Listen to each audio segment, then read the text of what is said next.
Comecei uma série hoje, nova, pela manhã.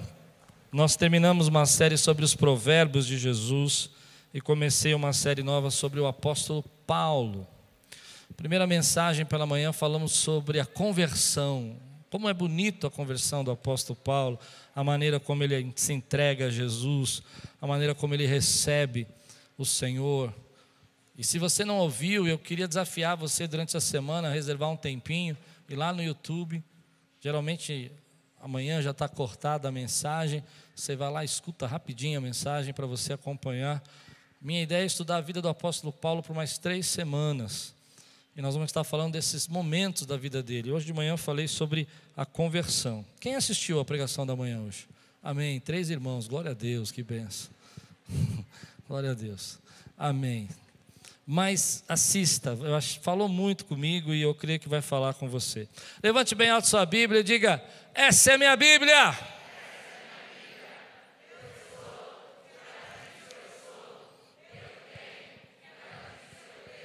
E eu posso. Deixarei a palavra de Deus entrar. Aleluia. Glória a Deus. Atos capítulo 9, versículos 7 a 19. Atos 9, 7 a 19.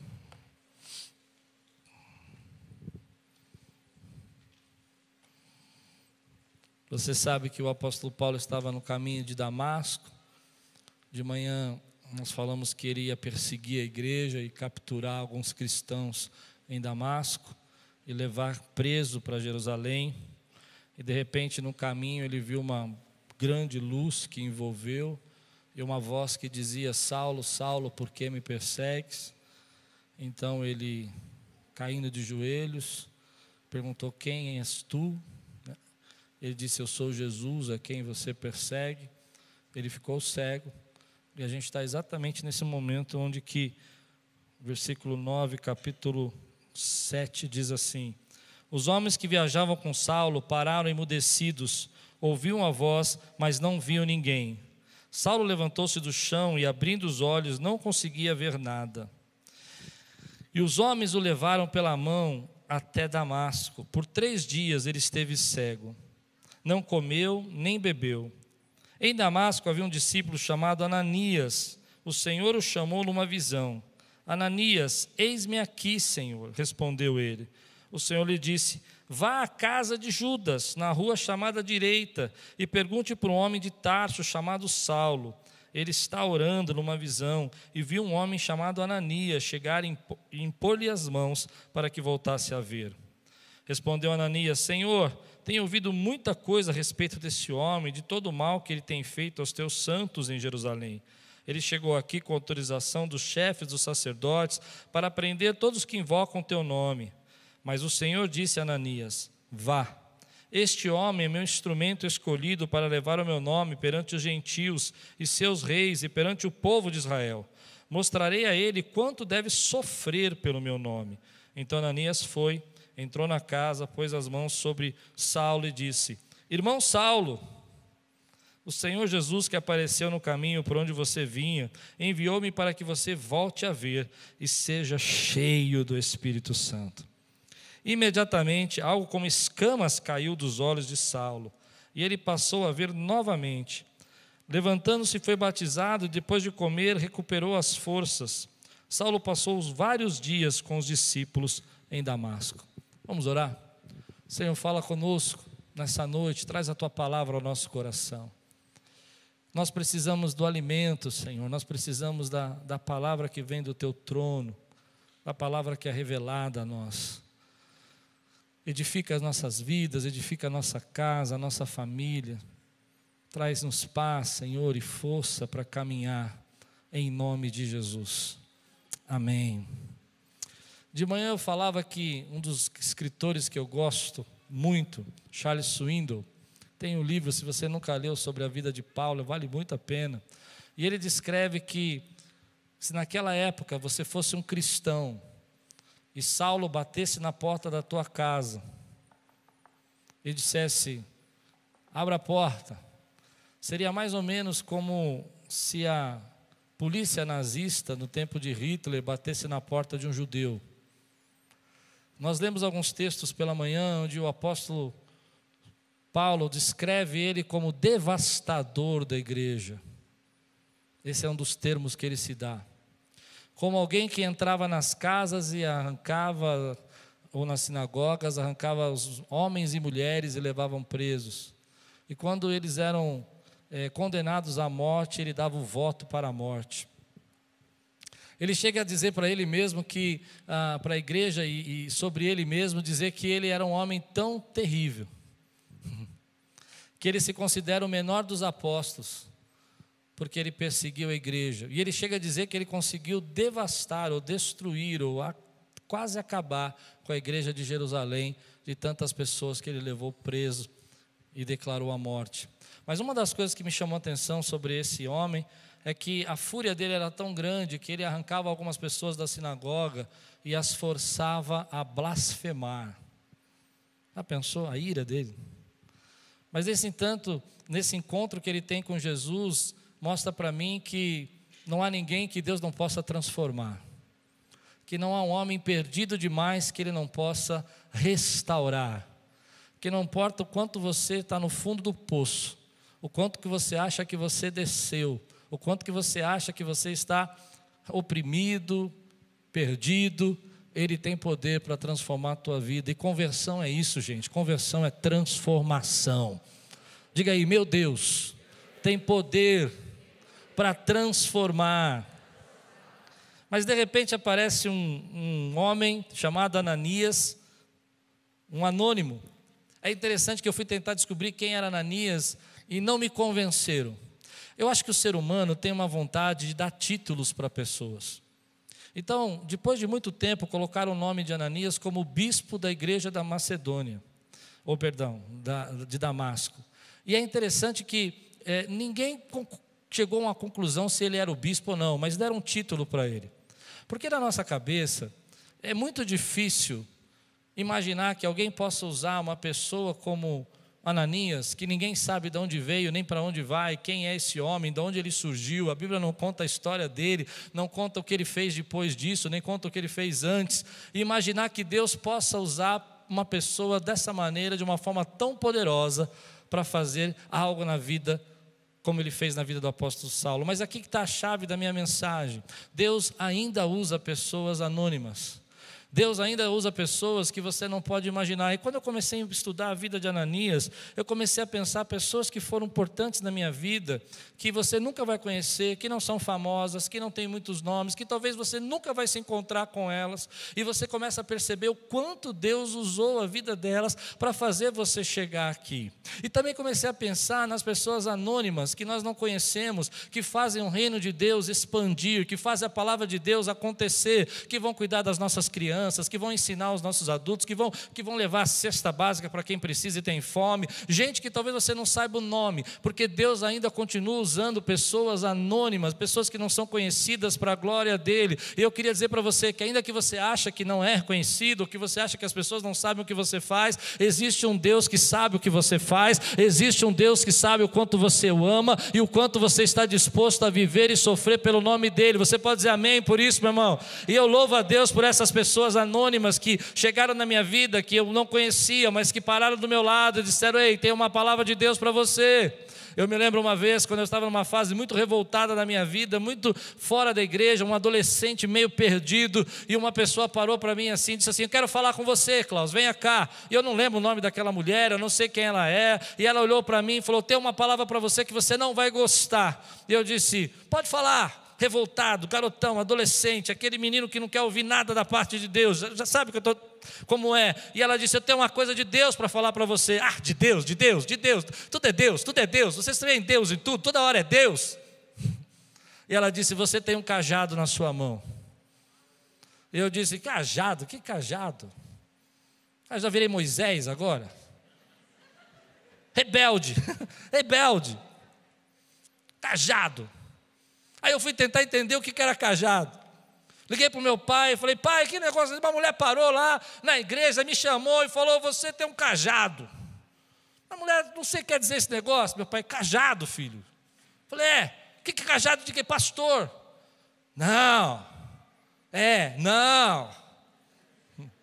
Uma mulher anônima, que disse para mim, de uma maneira muito especial, que eu estava negando um chamado que Deus tinha para a minha vida. Eu tenho certeza que enquanto eu estou pregando, você está lembrando de gente que esbarrou na tua vida, que falou do amor de Deus, que pregou a graça dele, que mostrou. Meu querido, eu quero desafiar você a ser essa pessoa na vida de alguém. Eu quero desafiar você a ser aquele que Deus pode usar, independente se você vai ter likes ou não vai ter, independente se as pessoas vão te acompanhar no Instagram ou não. Você é alguém que foi chamado por Deus para fazer a diferença. Você faz parte do reino de Deus. Oh, glória! Eu fico espantado com isso, porque nós vivemos um momento hoje que nós não entendemos que nós pisamos. Eu não sei se a palavra correta seria essa, mas me permita dizer o que eu sinto. Nós pisamos no sangue de heróis. Quem consegue entender o que eu estou pregando? Gente que se entregou para que você pudesse sentar aqui e ter uma Bíblia na mão. Gente que abandonou família, abandonou casa, abandonou situação, status, atravessou o país, num tempo quando não tinha penicilina, num tempo quando não tinha ambulatório, num tempo quando não tinha hospital, e fez isso para que você recebesse a salvação. Mas me irrita, sabe? Me irrita esse evangelho onde que a gente não entende que Deus tem esses anônimos e nós achamos que nós chegamos aqui, que não houve luta, não houve batalha para chegar aqui. Houve luta, querido. Gente morreu. Amém? Gente se entregou. Gente abandonou tudo por causa dele. E eu fico espantado como Deus é generoso conosco, que não nos pede às vezes para abandonar tudo, mas a gente às vezes não consegue. Tem cristão aqui hoje? A gente não consegue às vezes ligar o celular para ouvir o que ele tem para falar para nós.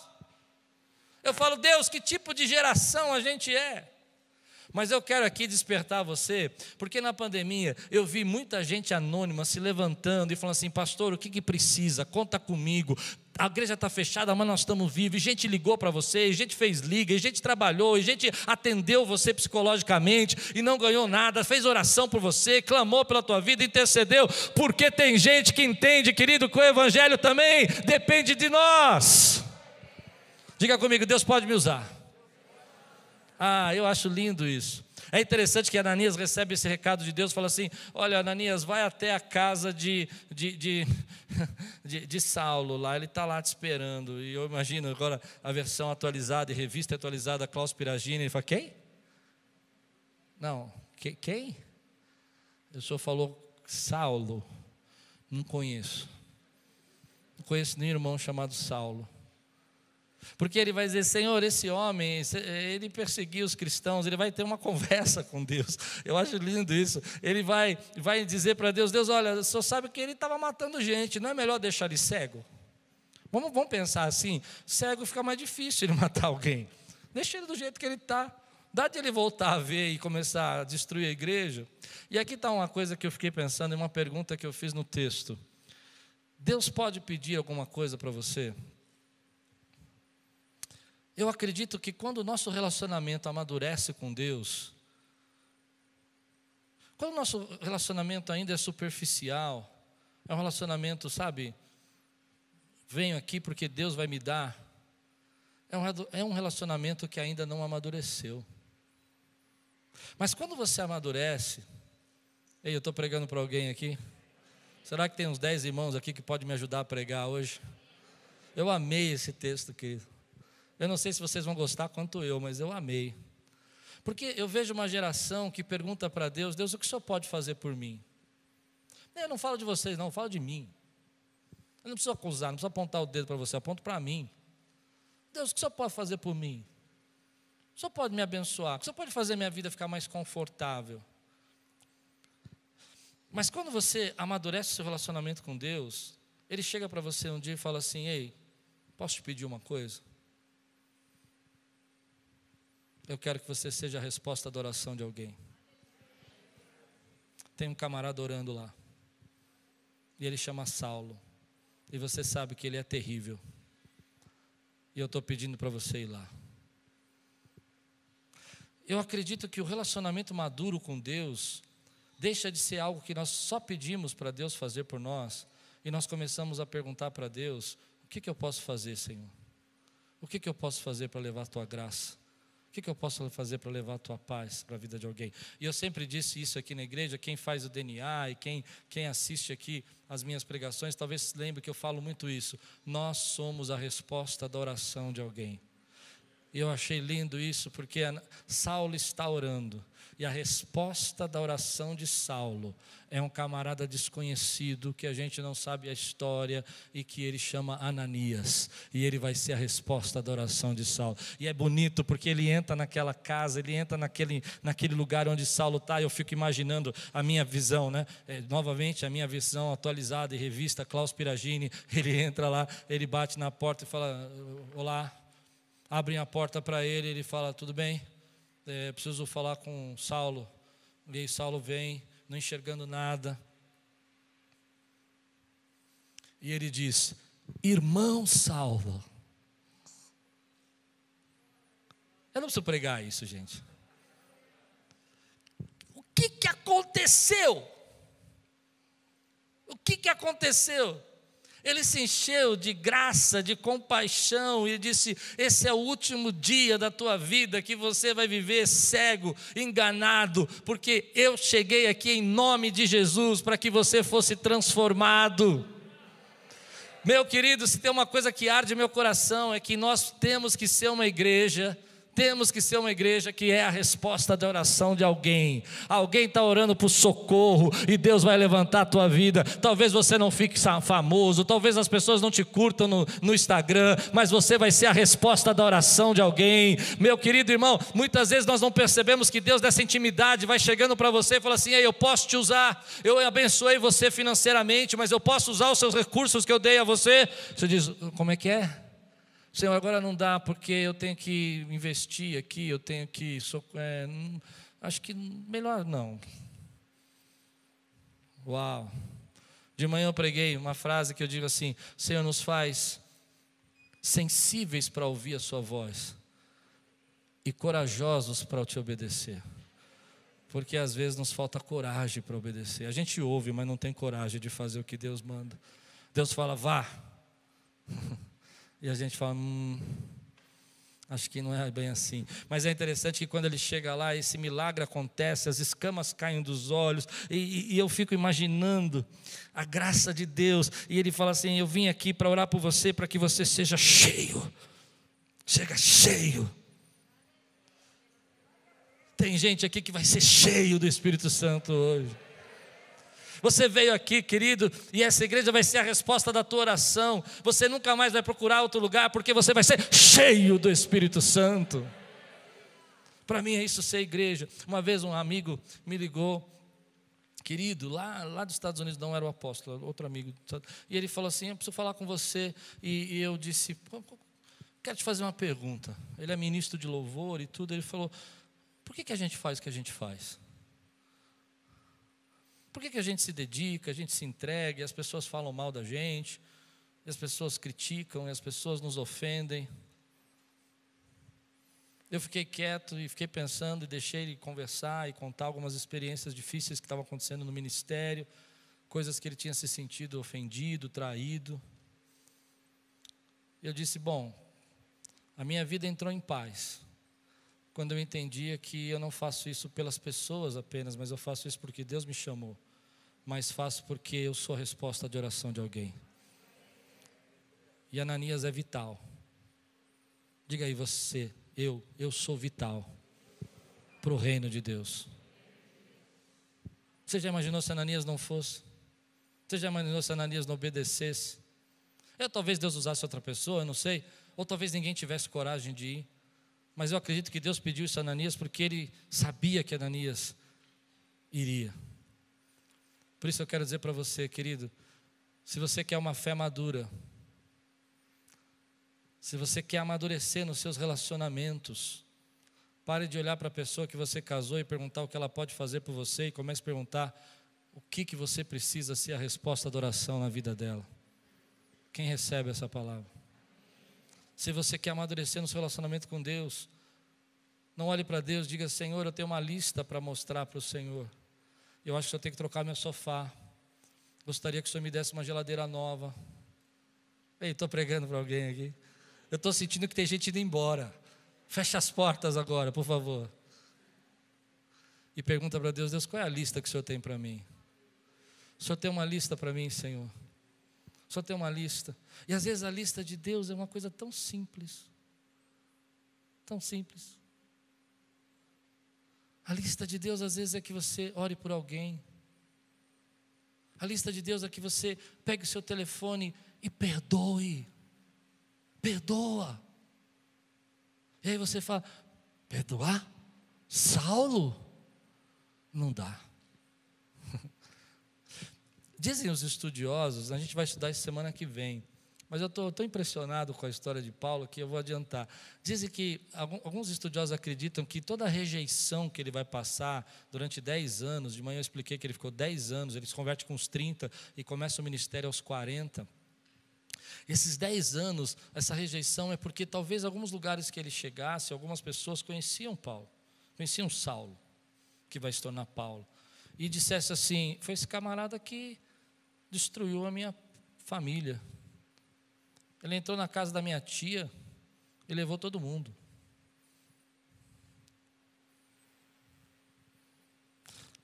Deus tem uma lista às vezes para nós.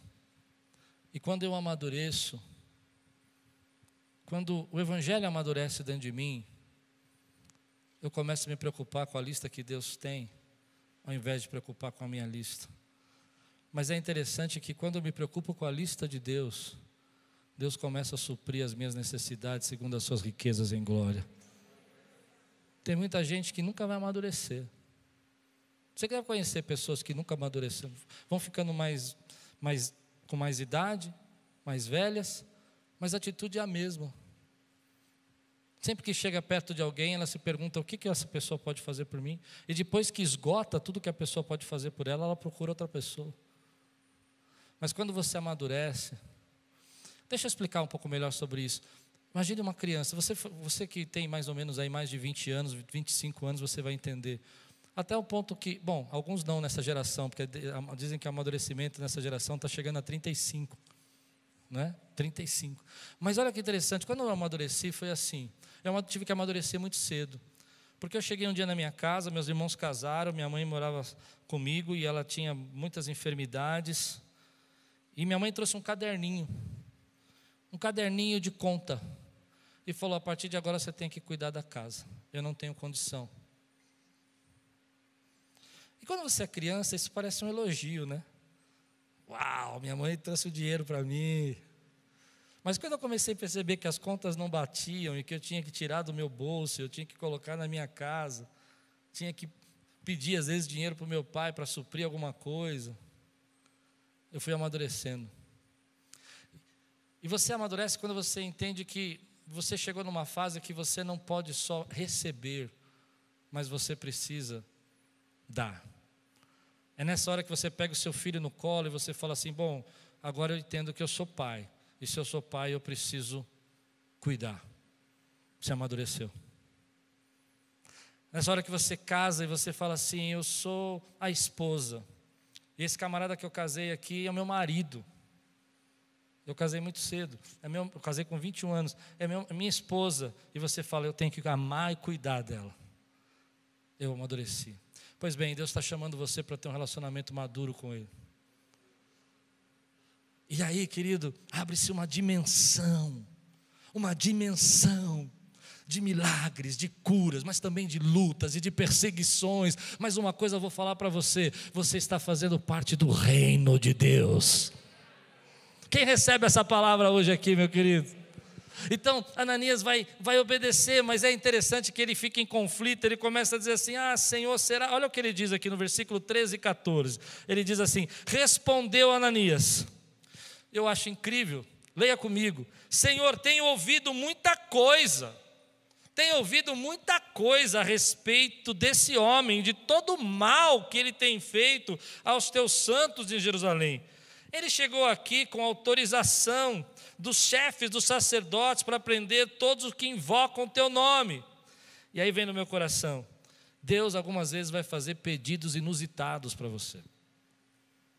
Pedidos inusitados. Deixa eu fazer uma pesquisa aqui na minha pregação, sou muito curioso. Você já recebeu algum pedido inusitado de Deus que você falou, meu Deus, esse ano eu recebi um, ir para a Índia. Ir para a Índia foi um pedido inusitado. Eu estava lendo meu diário de oração do ano passado, e eu estava escrevendo, Senhor, eu devo ir nesse negócio. Estava escrito no meu diário de oração. Mas foi tão... Eu realizei um sonho ali, sabe, pastora? Porque ver a igreja perseguida, do lado da igreja perseguida, não em livros, não em revistas, não em internet, mas você está lá, e você vê como aqueles homens sofrem pelo Evangelho, me fez pensar assim, meu Deus, eu não sou nada. Eu não sou nada. Eu não sou nada. Deus já pediu alguma coisa inusitada para você? Ele pode pedir. Ele pode pedir, por exemplo, que você acorde agora e você sabe que alguém da sua família está precisando de ajuda e você leve lá algo para eles. Ou você vai dizer, ela merece. Ele merece. Está sempre enrolado essa família. Uhul. Alguém veio no culto hoje? Eu vou orar essa semana para Deus pedir uma coisa inusitada para você. Para que você se levante de forma anônima e diga assim, eis-me aqui, Senhor. E aí é interessante, eu vou correr um pouco. É interessante que no versículo 15, 16, mas o Senhor disse a Ananias, vá. Diga comigo, simplesmente, já falaram, simplesmente. Às vezes eu sou uma pessoa assim que gosta de ficar pensando muito, raciocinando muito. Gosto de ficar pensando se vai dar certo, como é que vai ser. A Lupe fala que eu penso demais. Eu fico lá horas e horas, às vezes trancado no escritório, imaginando como é que vai ser o final disso. Mas isso é bom e é ruim, porque às vezes eu travo. Você já travou de pensar demais? Então eu aprendi uma coisa. Geralmente quando eu começo a pensar demais e não chego a conclusão nenhuma e não sei o que fazer, simplesmente vai. Porque você começa às vezes a travar e você começa a pensar que as coisas não deveriam acontecer, o medo começa a entrar no teu coração e você começa a pensar que você vai ter problema se você for. Eu costumo dizer para mim, só vai. Outro dia me chamaram para resolver uma situação, eu fiquei muito nervoso com aquilo, muito preocupado, e eu estava me trocando e pensando se eu devia ir ou não, e veio uma palavra no meu coração, só vai. Só vai. Só vai porque Deus já preparou o caminho para você, só vai porque Deus já sabe o que Ele vai fazer do outro lado, só vai porque você não tem todas as respostas, mas Deus tem a resposta que você não sabe, só vai porque Deus vai te usar para ser a resposta de oração de alguém. Tem muita gente, querido, que por causa de pensar tanto e ficar raciocinando tanto, não vai. E aí vem a parte que me chama a atenção, no versículo 17, diz assim, então Ananias foi. Não é engraçado a Bíblia dizer, vá, e aí no outro versículo, então Ananias foi. Porque às vezes a gente recebe uma palavra de Deus, e Deus fala, vai, mas a gente não vai. E aí a história seria escrita assim, então Ananias não foi. Eu fiquei pensando, em momentos que Deus falou para mim em minha vida, vai, e eu falei, e eu não fui. E eu não fui. Me lembrei de um momento aqui na igreja que nós passamos 10 anos patinando e tentando resolver problemas, porque na minha experiência com Deus, eu não sei se é assim com você, Deus não fica falando 10 coisas para você, Ele fala vai, você não vai, Ele para ali.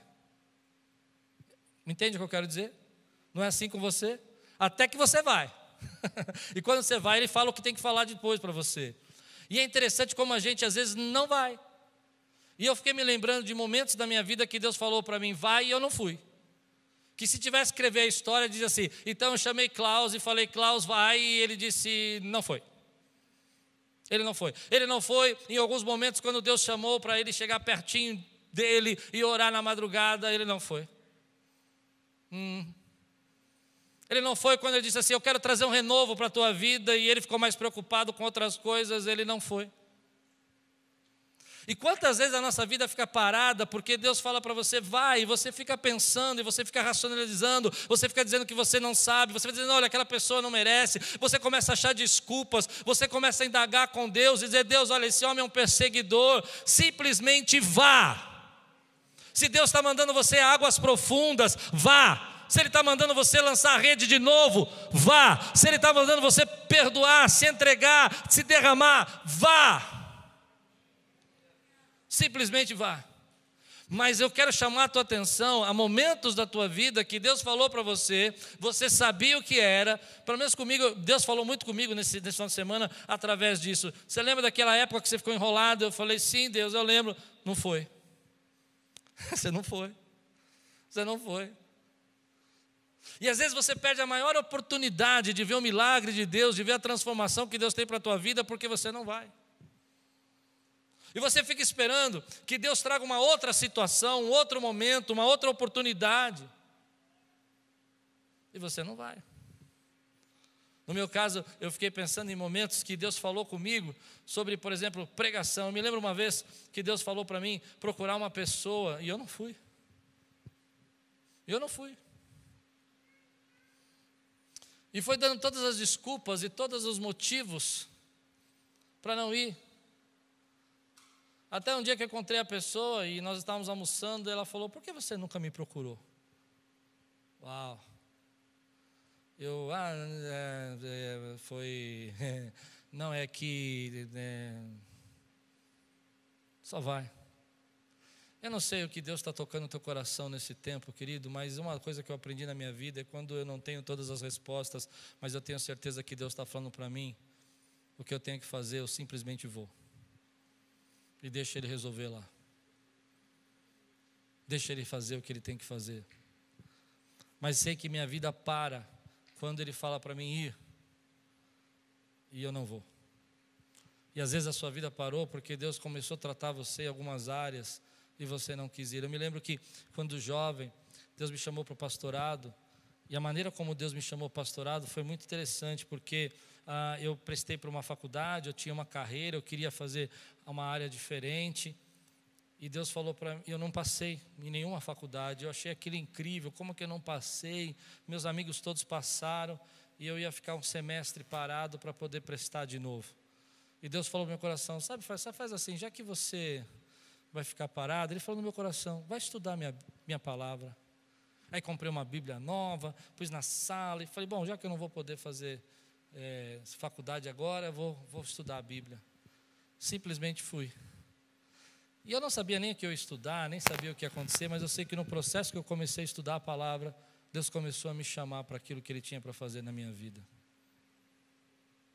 Algumas vezes a nossa vida para, porque a gente ouve e não vai. E a gente começa a colocar uma série de situações na nossa vida. Mas glória a Deus que Ananias foi. Eu imagino que Ananias foi e eu penso sinceramente que Ananias estava preocupado com isso. Por isso ele fez aquelas perguntas. Mas Deus deu uma resposta para ele que é linda. Ele fala assim, olha, esse homem vai ser um instrumento na minha mão e eu vou mostrar o quanto ele precisa sofrer. Ele diz assim, mas o Senhor disse a Ananias, vá, este homem é um instrumento escolhido para levar o meu nome perante os gentios e os seus reis e perante o povo de Israel. Mostrarei a ele quanto deve sofrer pelo meu nome. Então Ananias foi, entrou na casa, pôs as mãos sobre Saulo e disse, irmão Saulo. Ele creu tanto, querido, que ele já chegou dizendo assim, irmão Saulo. Eu posso até dizer que ele disse irmão Saulo, talvez para tentar manter um equilíbrio. Mas eu acredito que ele creu tanto que ele disse, irmão Saulo. Meu querido, Deus está falando com você. Deus está chacoalhando a minha vida e a sua vida. Você, querido, é vital para o reino de Deus. Você faz parte do reino do Senhor. Não fique questionando o seu passado, não fique pensando se a sua história do passado, não se esconda atrás daquilo que você já viveu. Simplesmente vá e faça aquilo que Deus está tocando no teu coração de fazer. Creia, querido, que no caminho Deus vai mostrar a saída, no caminho Deus vai mostrar a atitude que você precisa ter, no caminho Deus vai falar com você as coisas que você não sabe. Mas entenda também que se você não for, algo extraordinário que Deus preparou, e às vezes por causa de proteção e por causa do medo a gente não vai, você vai perder na tua vida. Algumas pessoas chegam para mim e falam assim: olha, pastor, como você é corajoso. Eu não sou não, querido. Eu simplesmente vou. Aprendi isso na montanha-russa. Minhas filhas queriam andar de montanha-russa, eu não tinha coragem, eu simplesmente ia. Porque às vezes a vida é assim. Você está com tanto medo, querido, que você não consegue sair do lugar. Mas sabe o que eu estou orando hoje? Para que Deus pegue você e você se transborde na presença dEle e seja cheio do Espírito Santo. Então, quando Ananias ora, ele vai colocar a mão sobre o Saulo, e escamas caem dos olhos dele. Diga comigo, escamas. É interessante que, se você ler o capítulo 9 inteiro, você percebe que Saulo era obsessivo. Ele estava numa obsessão terrível contra a igreja, sabe, aquele pensamento fixo, aquela ideia que ele tinha que proteger a igreja, que ele tinha que matar os cristãos. E é interessante que Deus parece para mim nesse milagre, que Ele vai usar de um ato profético, de uma metáfora para ensinar algo profundo para nós. Porque enquanto ele achava que enxergava, ou quanto ele tinha vistas, ele estava cego. Mas quando ele ficou cego, ele começou a enxergar. E a Bíblia fala para nós no Salmo 115 que a idolatria faz de nós cegos, surdos e mudos. Quem idolatra alguma coisa não enxerga, não ouve e não consegue falar de outra coisa a não ser do seu ídolo. Eu acredito que Saulo era dessa maneira. Então Deus falou assim: sabe de uma coisa? Você acha que está vendo tudo com clareza? Você acha que está pensando tudo certinho? Você acha que tem todos os meus planos? Eu vou mostrar para você que você não está enxergando nada. Então ele é tocado por uma luz. E aqui está o segredo para nós: essa luz que cega ele é a luz que faz ele enxergar aquilo que ele não podia enxergar. E as escamas que caem dos olhos dele são as escamas que às vezes precisam cair dos nossos olhos. E a maneira como Deus vai fazer com que essas escamas caiam dos nossos olhos, me perdoe pregar hoje dessa maneira, porque eu quero entrar na tua alma agora. Tem escamas que precisam cair dos nossos olhos. Uma das escamas que caiu dos meus olhos na pandemia é que nós achamos que somos invulneráveis, que nada pode nos abater. E aí a gente começa a perceber que um simples vírus pode nos destruir. E a escama cai dos nossos olhos porque a gente entende que a nossa vida pertence ao Senhor. Ou você começa a dizer: não, eu vou fazer isso, eu vou fazer aquilo, eu vou resolver isso, e você acha que você vai conduzir a sua vida na direção que você quer. Mas aí vem a presença do Espírito Santo. Ei, se você crê nisso que eu estou pregando, diga amém. Tem gente, querido, que você conhece, que você vê essa obsessão, que você ora por ela e que você percebe que ela não está enxergando nada. Eu oro para que a vida dela agora caia as escamas que estão nos olhos delas.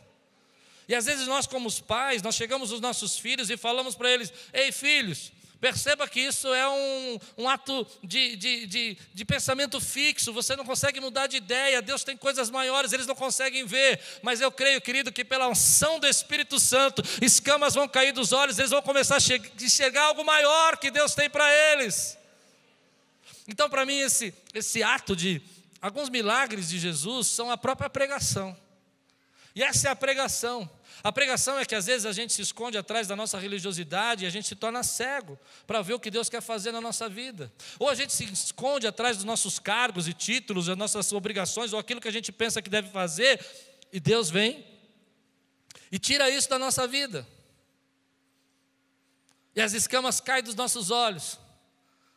E você começa a falar assim: uau, eu nunca tinha percebido isso na minha vida, eu nunca tinha entendido isso. Por isso, querido, eu estou orando hoje, para que hoje não seja um dia comum, que você veio na igreja, mas que algumas escamas caiam dos seus olhos. E você perceba, e eu preciso perceber. Aliás, eu acho lindo esse autoconhecimento que Deus faz na nossa vida, quando Ele começa a trabalhar e começa a nos iluminar, trazer clareza, para a gente enxergar que algumas coisas é o nosso orgulho, é a nossa vaidade. Aliás, Paulo vai entender isso, de manhã eu preguei sobre isso, ele vai assumir toda a culpa, ele não vai mentir, ele não vai dizer: não, eu achava, eu pensava, alguém me enganou, ele vai dizer: eu fiz isso. Porque as escamas caíram dos olhos. E às vezes a gente não consegue entender, querido, e eu vou fundo nisso, posso ir? Que você tem um Deus que te ama, que cuida de você, que é um Deus que, meu querido, Ele morreu naquela cruz pelos seus pecados. E a gente vai colocando escamas nos nossos olhos e dizendo assim: não, mas eu tenho que viver a minha vida. É claro que você tem que viver a sua vida. Eu tenho que ser feliz. É claro que você tem que ser feliz. E Deus não tem nada contra você ser feliz, mas que caia as escamas dos seus olhos para que você entenda que você tem uma alma eterna. e que o céu existe, gente. Eu estou convencido que a nossa geração não acredita que o céu existe. Quem acredita aqui que o céu existe? Nem todo mundo, então diga eu creio. Mas quando as nossas escamas começam a nos cegar, a gente começa a olhar a nossa vida e reclamar de tudo. Reclamar do que está acontecendo. E às vezes nós temos motivo para reclamar, mas às vezes a gente exagera. E persegue o outro. E condena o outro. Então eu acho lindo porque Ananias vem e fala: Saulo, irmão, vim aqui para que você seja cheio do Espírito Santo. Escamas começam a cair dos olhos. Senhor, quais escamas que têm caído dos olhos do pastor Klaus hoje? Posso orar assim? Eu não peço por vocês, não, peço por mim. Você tem ousadia de orar assim? Você entende o que eu estou pregando? A gente entra naquela obsessão de dizer: olha, a nossa vida é desse jeito, vai ser assim. Eu me lembro quando garoto, eu tinha um plano. Meu plano era o seguinte: eu queria casar com 21, queria que a igreja explodisse com 30 e me aposentar com 40. Eu imagino que Deus olhou do lado do céu e falou assim: a única coisa que deu certo foi casar com 21. Achei a Lupe, ela não enxergava bem.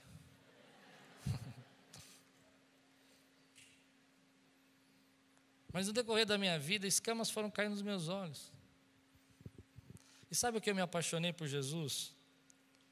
De entender que Ele ama uma pessoa como eu. Você ama Jesus, querido? Quando a gente se enche do Espírito Santo, eu não estou dizendo que a gente não tem que correr atrás da nossa vida. Vocês estão entendendo o que eu estou pregando, né, gente? Mas escamas começam a cair dos nossos olhos e a gente começa a entender, querido, que a vida é muito mais. Que a vida é muito mais, querido, do que correr atrás dos nossos bens ou da nossa felicidade. Às vezes a escama precisa cair dos nossos olhos dentro da nossa casa. Quantas vezes eu já reclamei, eu já vi pessoas reclamarem, e aí você começa a ver, eu não quero ser piega, sabe? Eu não quero ser muito depressivo nessa mensagem, mas gente que vive, querido, em extrema pobreza, e a gente reclamando. Você já viu gente reclamando? Como a gente diz aí, de barriga cheia, a pessoa reclamando. E as escamas caem dos olhos quando você entende a misericórdia e a graça de Deus na tua vida. E aí você, para justificar a nossa condição financeira, a gente olha e fala assim: mas eu me preparei. Será? Será que não foi graça de Deus que te permitiu chegar onde você chegou? E aí você volta para casa. Desculpa, eu não sei se eu estou sendo muito piegas, mas você volta para casa e dá um abraço na tua família, e come aquela pizza de, sei lá, de quanto que deu para comprar, não importa, e diz: obrigado, Senhor, porque o Senhor abençoa a minha casa. Obrigado, Senhor, porque eu estou vivo e posso te adorar.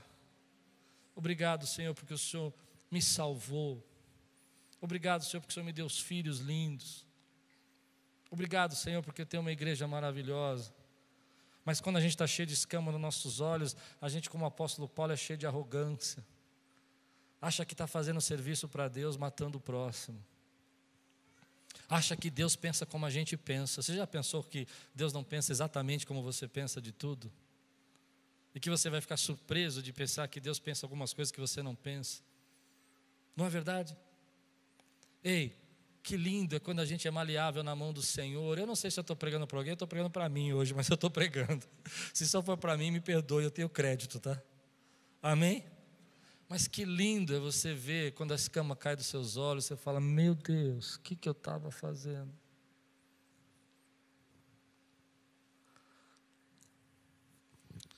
Eu tenho uma experiência com isso, posso contar uma experiência pessoal para você?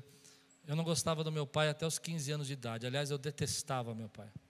Não suportava. Mas era obrigado a sair com meu pai toda sexta-feira. E aquilo para mim era uma tortura. Um dia eu estou sentado, meu pai me irritava. Tudo que ele fazia me irritava, porque ele era chato. Meu pai tinha uma mania horrível de chegar atrasado. 2 horas, 2h30. E a gente não podia ficar em casa porque ele não ia na minha casa, tinha que ficar na esquina.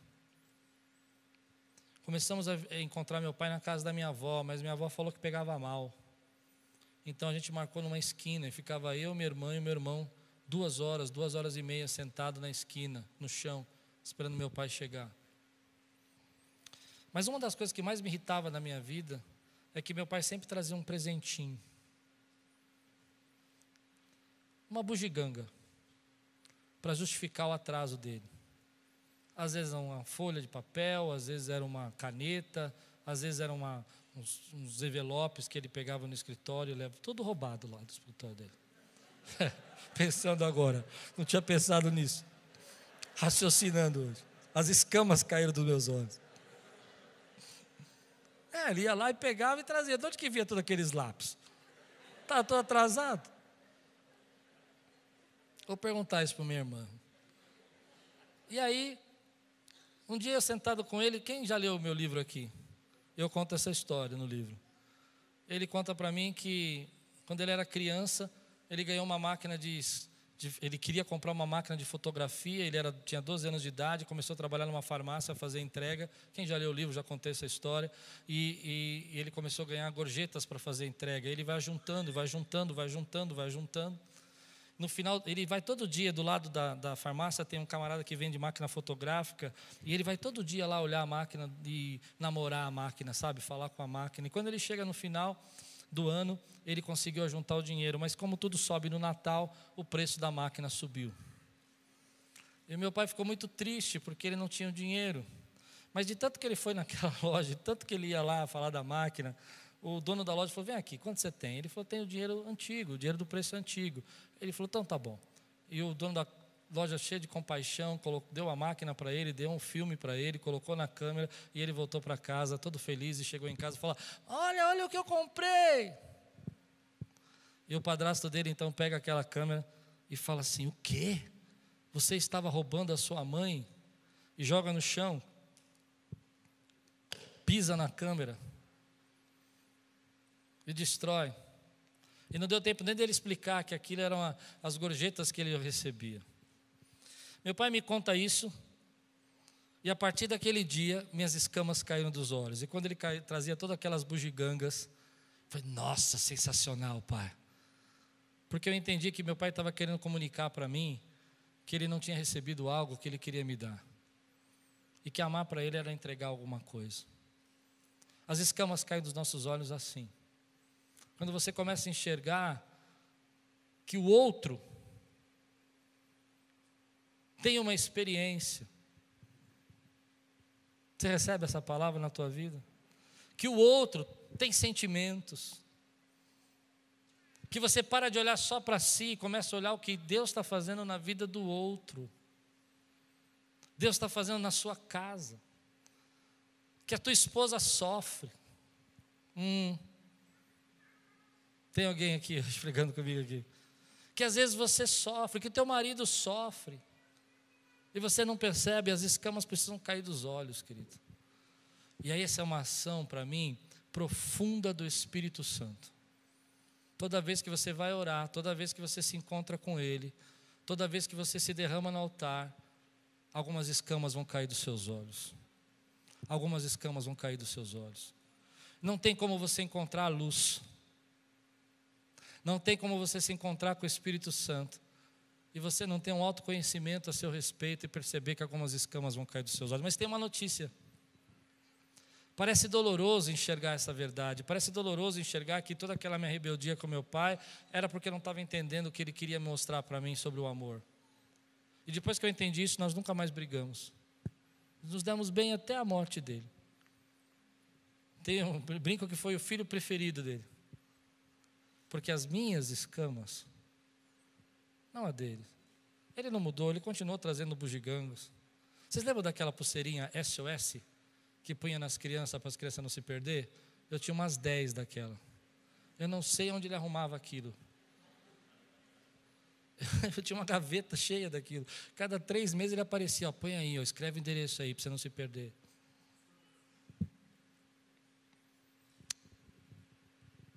Deus pode fazer cair escamas dos nossos olhos.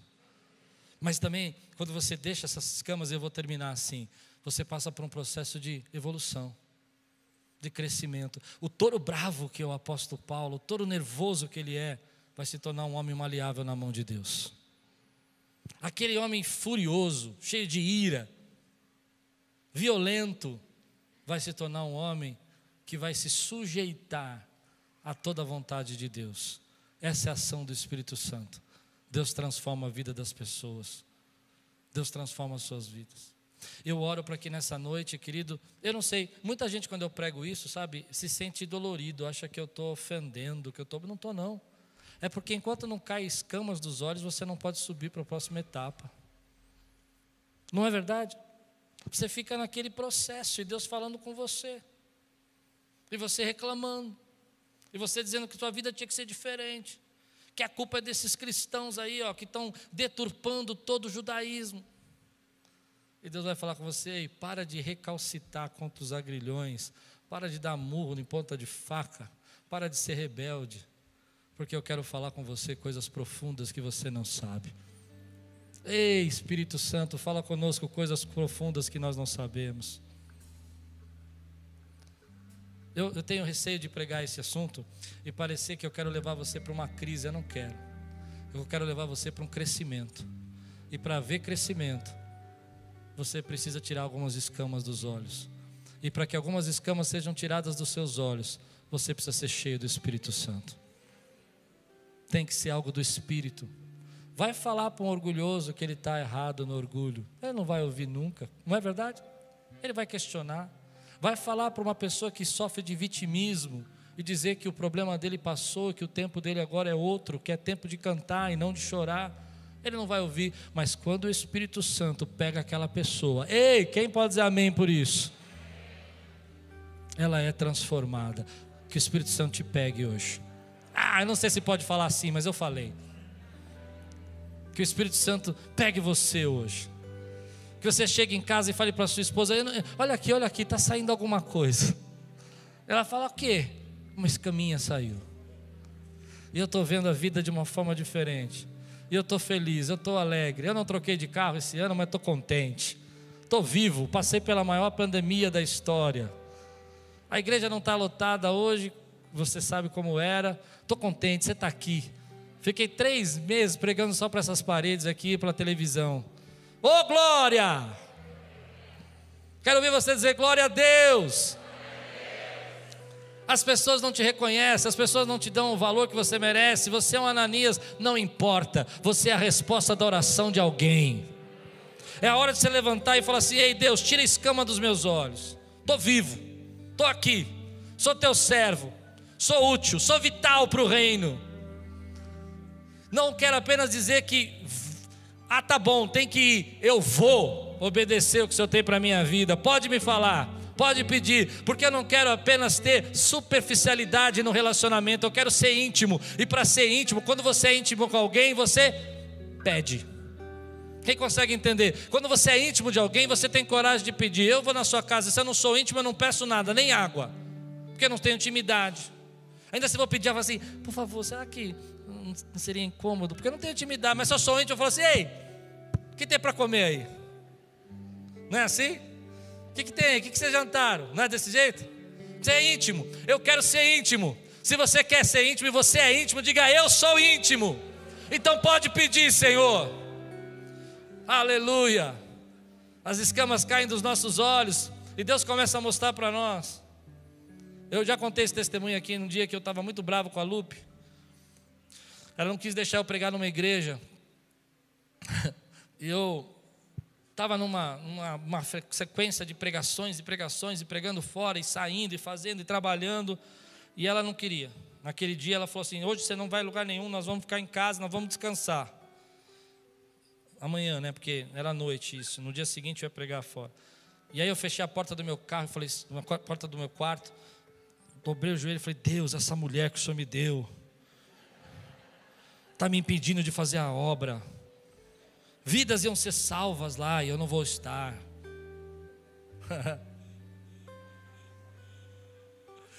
Você já fez isso? Mas eu não esqueço a resposta que Deus me deu. Aí fui daquele jeito bem pentecostal, que só os pentecostal entendem. Peguei, vou tirar uma palavra. Vai vir assim, destrói, acaba, vou puni-la. E abriu assim: homem, o que Deus te pede? Que faça o bem, cuide da sua família. Umas 10 escamas caíram dos meus olhos. Eu saí do quarto e falei: oi amor, o que você quer fazer amanhã? Mas como isso é bom. Como é bom quando Deus nos traz autoconhecimento, nos traz revelação. Revelação para mim é isso. Revelação para mim não é assim diz o Senhor, tu viajarás. Revelação para mim é quando Deus fala na tua alma e revela aquilo que você precisa mudar. Você crê nisso ou não? Deus pode trazer uma revelação para você hoje, querido. Aleluia. Eu quero que você diga comigo isso: eu sou vital para o reino de Deus. Ah, mas eu não sou, ninguém me conhece. Você é. Aleluia. Vamos orar. Se Deus tem falado com você nessa palavra como falou comigo, se você está preparado para deixar cair escamas dos seus olhos. Mas pastor, eu sou pastor, eu não tenho escama. Estou falando que eu sou pastor e tenho escama que precisa cair. Você vai dizer para mim que você não tem? Não é verdade? E se você agora está maleável, se você quer fazer essa oração ousada comigo, me faz sensível para te ouvir, corajoso para obedecer. Eu não quero apenas ouvir o vá, eu quero ir. Fica de pé no teu lugar, eu quero orar com você agora, querido. Ei, tem muita gente aqui, querido. Eu quero dar uma chacoalhada hoje em você, mas eu sei que igreja é essa. Como tem gente aqui que ama a Deus, do seu jeito, da sua forma, da sua maneira. Mas eu creio, querido, que Deus vai pedir algo para você. Simples, pequeno. Ele pode pedir. E quando Ele pedir, se sinta feliz, porque você é íntimo. E Ele pede coisas para pessoas íntimas. Às vezes Ele vai pedir para você ligar para alguém. Liga lá para aquele irmão, faz tempo que você não vê. Amém? Levante sua mão e diga assim comigo: Senhor, me faz sensível para ouvir e corajoso, ousado para obedecer.